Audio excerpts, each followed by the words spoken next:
Welcome, and thank you for joining me for Day 9 of Bible in a Year, the New International Version. Today we'll be going over Genesis 27, 28, 29. Genesis 27. When Isaac was old, and his eyes were so weak that he could no longer see, he called for Esau, his older son, and said to him, "My son." "Here I am," he answered.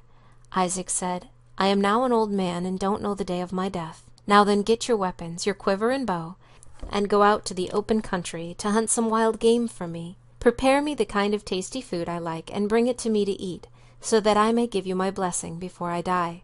Now Rebekah was listening as Isaac spoke to his son Esau. When Esau left for the open country to hunt game and bring it back, Rebekah said to her son Jacob, "Look, I overheard your father say to your brother Esau, 'Bring me some game and prepare me some tasty food to eat, so that I may give you my blessing in the presence of the Lord before I die.' Now, my son, listen carefully and do what I tell you. Go out to the flock and bring me 2 choice young goats so I can prepare some tasty food for your father, just the way he likes it. Then take it to your father to eat, so that he may give you his blessing before he dies." Jacob said to Rebekah his mother, "But my brother Esau is a hairy man, and I'm a man with smooth skin. What if my father touches me? I would appear to be tricking him, and would bring down a curse on myself rather than a blessing."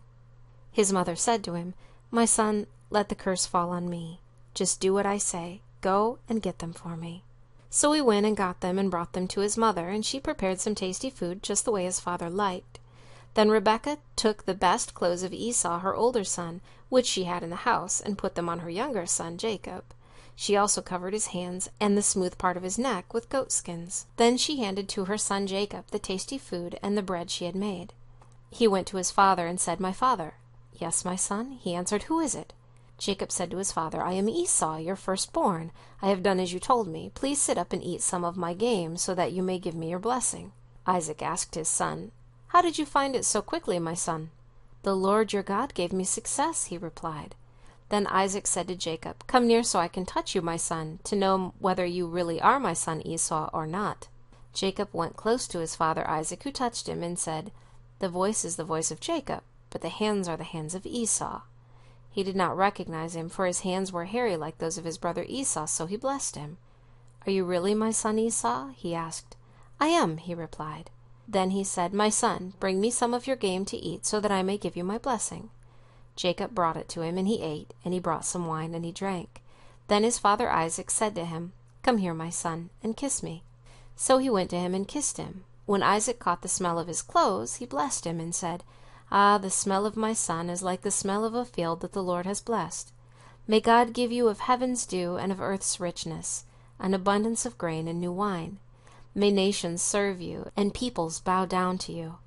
Be lord over your brothers, and may the sons of your mother bow down to you. May those who curse you be cursed, and those who bless you be blessed." After Isaac finished blessing him, and Jacob had scarcely left his father's presence, his brother Esau came in from hunting. He too prepared some tasty food, and brought it to his father. Then he said to him, "My father, sit up and eat some of my game, so that you may give me your blessing." His father Isaac asked him, "Who are you?" "I am your son," he answered, "your firstborn Esau." Isaac trembled violently and said, "Who was it, then, that hunted game and brought it to me? I ate it just before you came, and I blessed him, and indeed he will be blessed." When Esau heard his father's words, he burst out with a loud and bitter cry, and said to his father, "Bless me too, my father." But he said, "Your brother came deceitfully and took your blessing." Esau said, "Isn't he rightly named Jacob? He has deceived me these 2 times. He took my birthright, and now he's taken my blessing." Then he asked, "Haven't you reserved any blessing for me?" Isaac answered Esau, "I have made him lord over you, and have made all his relatives his servants, and I have sustained him with grain and new wine. So what can I possibly do for you, my son?" Esau said to his father, "Do you have only one blessing, father?" "Bless me too, my father." Then Esau wept aloud. His father Isaac answered him, "Your dwelling will be away from the earth's richness, away from the dew of heaven above. You will live by the sword, and you will serve your brother. But when you grow restless, you will throw his yoke from off your neck." Esau held a grudge against Jacob because of the blessing his father had given him. He said to himself, "The days of mourning for my father are near. Then I will kill my brother Jacob." When Rebekah was told what her older son Esau had said, she sent for her younger son Jacob and said to him, "Your brother Esau is consoling himself with the thought of killing you. Now then, my son, do what I say. Flee at once to my brother Laban in Haran. Stay with him for a while until your brother's fury subsides. When your brother is no longer angry with you and forgets what you did to him, I'll send word for you to come back from there. Why should I lose both of you in one day?" Then Rebekah said to Isaac, "I'm disgusted with living because of these Hittite women. If Jacob takes a wife from among the women of this land, from Hittite women like these, my life will not be worth living." Genesis 28. So Isaac called for Jacob and blessed him and commanded him, "Do not marry a Canaanite woman. Go at once to Padan Aram, to the house of your mother's father Bethuel. Take a wife for yourself there from among the daughters of Laban, your mother's brother. May God Almighty bless you, and make you fruitful and increase your numbers until you become a community of peoples. May He give you and your descendants the blessing given to Abraham, so that you may take possession of the land where you now live as an alien, the land God gave to Abraham." Then Isaac sent Jacob on his way, and he went to Padan Aram, to Laban son of Bethuel the Aramean, the brother of Rebekah, who was the mother of Jacob and Esau. Now Esau learned that Isaac had blessed Jacob, and had sent him to Padan Aram to take a wife from there, and that when he blessed him he commanded him, "Do not marry a Canaanite woman," and that Jacob had obeyed his father and mother and gone to Padan Aram. Esau then realized how displeasing the Canaanite women were to his father Isaac, so he went to Ishmael and married Mahalath, the sister of Nebaioth, and daughter of Ishmael, son of Abraham, in addition to the wives he already had. Jacob left Beersheba and set out for Haran. When he reached a certain place he stopped for the night because the sun had set. Taking one of the stones there, he put it under his head and lay down to sleep. He had a dream, in which he saw a stairway resting on the earth, with its top reaching to heaven, and the angels of God were ascending and descending from it. There above it stood the Lord, and he said, "I am the Lord, the God of your father Abraham and the God of Isaac. I will give you and your descendants the land on which you are lying. Your descendants will be like the dust of the earth, and you will spread out to the west and to the east, to the north and to the south. All peoples on earth will be blessed through you and your offspring. I am with you, and will watch over you wherever you go. I will bring you back to this land. I will not leave you until I have done what I promised you." When Jacob awoke from his sleep, he thought, "Surely the Lord is in this place, and I was not aware of it." He was afraid and said, "How awesome is this place! This is none other than the house of God. This is the gate of heaven." Early the next morning Jacob took the stone he had placed under his head and set it up as a pillar, and poured oil on top of it. He called that place Bethel, though the city used to be called Luz. Then Jacob made a vow, saying, "If God will be with me and watch over me on this journey that I am taking, and will give me food to eat and clothes to wear, so that I return safely to my father's house, then the Lord will be my God, and this stone that I have set up as a pillar will be God's house, and of all that you give me I will give you a tenth." Genesis 29. Then Jacob continued on his journey, and came to the land of the eastern peoples. There he saw a well in the field, with 3 flocks of sheep lying near it, because the flocks were watered from that well. The stone over the mouth of the well was large. When all the flocks were gathered there, the shepherds would roll the stone away from the well's mouth and water the sheep. Then they would return the stone to its place over the mouth of the well. Jacob asked the shepherds, "My brothers, where are you from?" "We're from Haran," they replied. He said to them, "Do you know Laban, Nahor's grandson?" "Yes, we know him," they answered. Then Jacob asked them, "Is he well?" "Yes, he is," they said.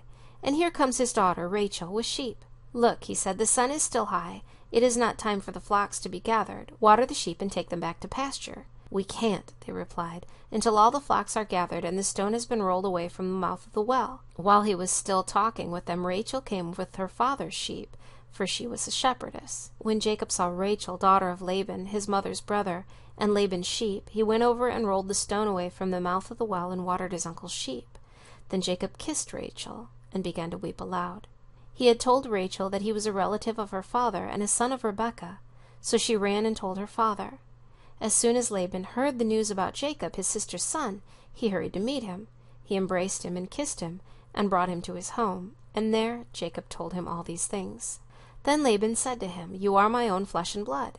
After Jacob had stayed with him for a whole month, Laban said to him, "Just because you are a relative of mine, should you work for me for nothing? Tell me what your wages should be." Now Laban had 2 daughters. The name of the older was Leah, and the name of the younger was Rachel. Leah had weak eyes, but Rachel was lovely in form and beautiful. Jacob was in love with Rachel. "I'll work for you 7 years in return for your younger daughter Rachel." Laban said, "It's better that I give her to you than to some other man. Stay here with me." So Jacob served 7 years to get Rachel, but they seemed like only a few days to him because of his love for her. Then Jacob said to Laban, "Give me my wife. My time is completed, and I want to lie with her." So Laban brought together all the people of the place and gave a feast. But when evening came, he took his daughter Leah and gave her to Jacob, and Jacob lay with her. And Laban gave his servant girl Zilpah to his daughter as her maidservant. When morning came, there was Leah. So Jacob said to Laban, "What is this you have done to me? I served you for Rachel, didn't I? Why have you deceived me?" Laban replied, "It is not our custom here to give the younger daughter in marriage before the older one. Finish this daughter's bridal week, then we will give you the younger one also in return for another 7 years of work." And Jacob did so. He finished the week with Leah, and then Laban gave him his daughter Rachel to be his wife. Laban gave his servant girl Bilhah to his daughter Rachel as her maidservant. Jacob lay with Rachel also, and he loved Rachel more than Leah, and he worked for Laban another 7 years. When the Lord saw that Leah was not loved, he opened her womb, but Rachel was barren. Leah became pregnant and gave birth to a son. She named him Reuben, for she said, "It is because the Lord has seen my misery. Surely my husband will love me now." She conceived again, and when she gave birth to a son, she said, "Because the Lord heard that I am not loved, he gave me this one too." So she named him Simeon. Again she conceived, and when she gave birth to a son, she said, "Now at last my husband will become attached to me, because I have borne him 3 sons. So he was named Levi. She conceived again, and when she gave birth to a son, she said, "This time I will praise the Lord." So she named him Judah. Then she stopped having children.